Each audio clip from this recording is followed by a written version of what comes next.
he starts out, you know, you think, oh my goodness, this is, what's this going to be like? Because it's this wild, crazy man throwing paint on his paper.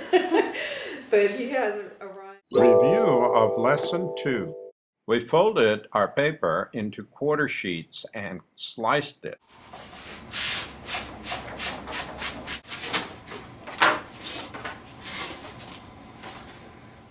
We painted more wet into wet.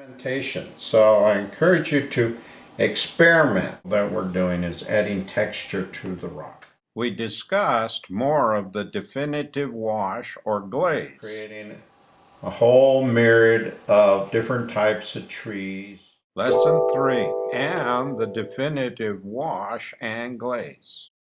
Definitive wash, or in this case it's a definitive glaze because it's over another color, but down here it becomes a wash. Things that we see out there like rooftops, fence lines. Get the character of what it is that we're looking at. Try and make that fence line, each post, a different shape character to it. Nothing is more boring than a line of exactly the same of anything. And then the farmers leave all kinds of things out like bales of hay with tarps on them, an old shed. Be expressive with your art. Take a look at your areas and see what is interesting in the area you live in.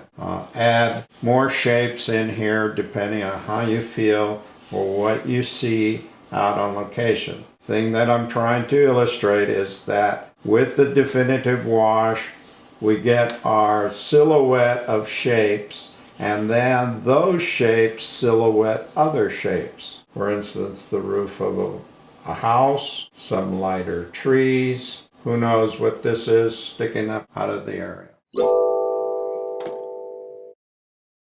I'll work a little bit up here and develop that for you just a little bit. We can leave some of this light, put our trees in front of this light area, dark. These could be a little bigger trees. Later on we'll do the same scene but in color. But right now we're just experimenting with different values of watercolor. Remembering that your dark values are thick paint. Not so thick that you create a opaque area, but to still be transparent. And then again, the bottoms of these washes and glazes can illustrate different things. Come back to that a little bit later. Even illustrate grasses and trees. Try different things to make your tree. Try not to make those trees all the same. Not the same height, not the same width. And change your values here. Yeah. Doesn't all have to be the same value all the way across there. So with water, I can lighten some of these values. And go back to our grasses. We can soften some of our edges with Kleenex, or lighten an area with Kleenex. You can always come back and darken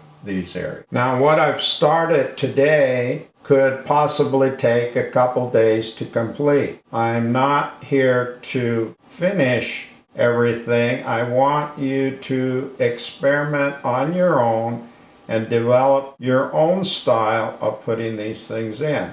I will show you more finished pieces as we go along, but I want to show you how to start and get going with watercolor. So we can come back to these and play with them.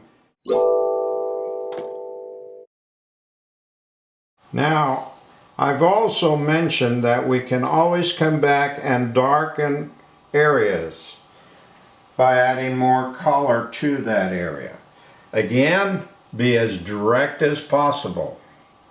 If you try too hard on those areas, it possibly might not work for you. So be as direct as possible. Make the shapes similar but not the same. If an edge is too much the same, change one of them. You don't have to change both, because if you change both, they probably will come out looking the same but just add some darks, especially to the bottom of the rock.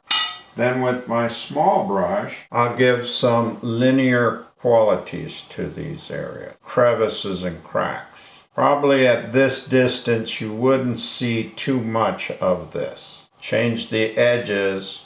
Where the edges are too straight, go in and make them crooked or bumpy. Highly technical words using smushing and bumpy and actually rough. So with our darks, we can add shape or give volume to these shapes. And it helps to go out on location and study those shapes. We can't always paint from our head. We need inspiration, and nature is the best teacher of what things look like. I've done this enough times to remember some of my successful paintings and replicate a little bit of what I did once before. Hopefully you've gotten enough in this lesson to start out.